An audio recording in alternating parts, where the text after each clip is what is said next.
নমস্কার বন্ধুরা, শ্রাবণীর পঞ্চব্যঞ্জনে আপনাদের সকলকে জানাই স্বাগত। ভর্তা তো আপনারা অনেক খেয়েছেন বন্ধুরা, কিন্তু এইভাবে একদম পেঁয়াজ রসুন ছাড়া একদম নিরামিষ পটলের ভর্তা খেয়েছেন কি?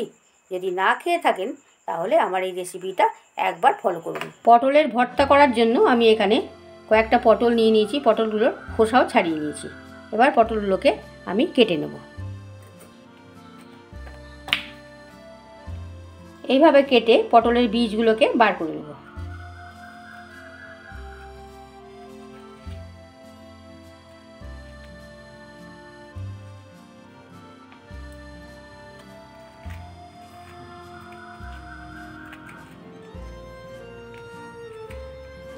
এইভাবে সব কটা পটলের বীজ বার করে নেব।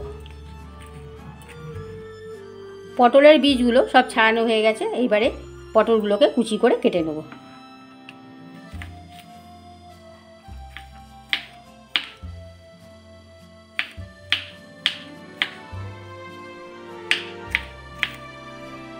পটলগুলো এরকম করে কেটে ভালোভাবে ধুয়ে নেব।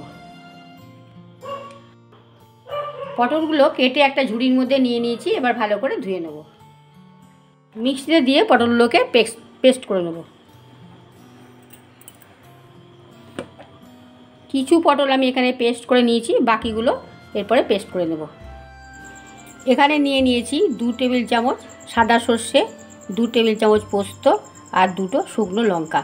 এইগুলোকে সব একসঙ্গে পেস্ট করে নেব। পেস্ট করে নিয়েছি। গ্যাস অন করে গ্যাসে কড়াই বসিয়ে দিয়েছি। দিয়ে দিচ্ছি 2 টেবিল চামচ সর্ষের তেল।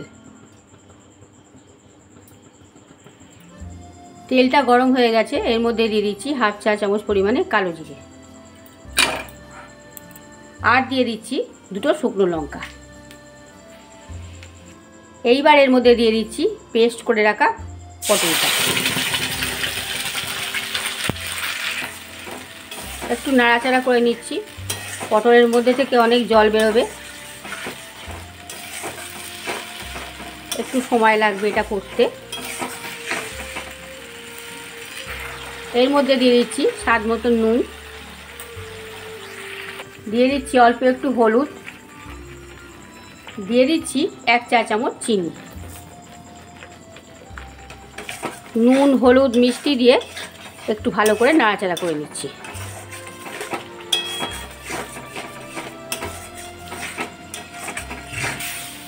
সাত 8 মিনিট সময় ধরে খুব ভালোভাবে নাড়াচাড়া করে নিয়েছি। পটলের জলটাও অনেক শুকিয়ে গেছে।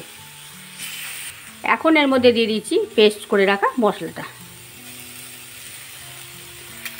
মশলার বাটিটা ধুয়ে অল্প একটু জল দিয়ে দিলাম।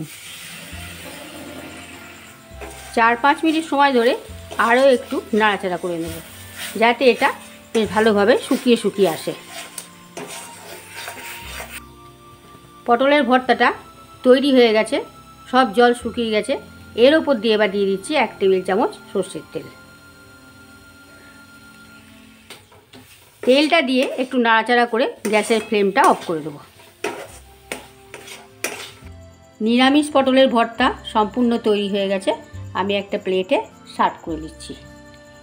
এইভাবে নিরামিষ দিনে আপনারা নিরামিষ পটলের ভর্তা বাড়িতে বানিয়ে ফেলুন, করে খেয়ে দেখবেন, খুব সুন্দর খেতে হয়। আমার এই ভিডিওটা ভালো লাগলে লাইক, কমেন্ট, শেয়ার করতে ভুলবেন না। আমার এই চ্যানেলটা সাবস্ক্রাইব করবেন। আপনাদের কাছে অনুরোধ রইল পাশে থাকা বেল আইকনটা ক্লিক করবেন, যাতে সমস্ত রকম রান্নার নোটিফিকেশন আপনাদের কাছে পৌঁছে যায়। গরম ভাতের সঙ্গে নিরামিষ দিনে এই পটলের ভর্তা বন্ধুরা খেয়ে দেখবেন, খেতে কিন্তু অসাধারণ হয়।